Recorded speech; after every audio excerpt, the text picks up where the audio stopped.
thought, I wonder if there is something that doesn't change. And so the kind of philosophical questions that I was having made me want to explore whether or not revealed religion might in fact be true. Can I ask you to expand on that? What do you mean by something that does not change?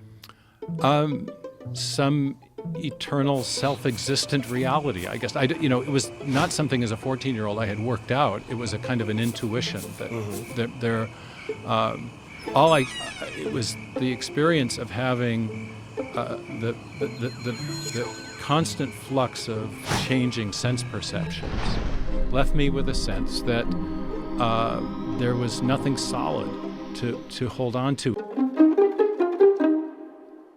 I later found what I think are very, very persuasive arguments, both philosophically and scientifically. The thing that really convinced me as a university student studying philosophy was an argument known as the argument from epistemological necessity. The fundamental question in modern philosophy that has really just been a stumper and has led to this whole postmodern turn where people don't think there's no objective basis for any reality is the question of the reliability of the human mind. On what basis can we trust the way our minds process all that sensory information? This goes back to Hume and Kant and some of the philosophers in the Enlightenment period. And from that point forward, there was a great doubt. Maybe we can't trust our minds. Maybe we can't trust. We have all these things we assume about reality in order to make sense about reality. That every cause has an effect, for example. But we can't prove those things. We have to use those assumptions in order to know anything at all. And I encountered this argument that suggested, well, if we try to justify our ability to know the world around us by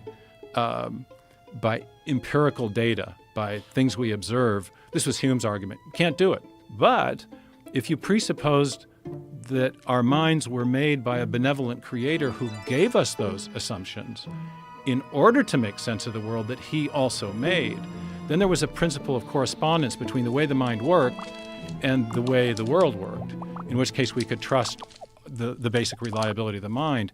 And this turns out to be one of the key foundational assumptions that gave rise to modern science. It was called the idea of intelligibility.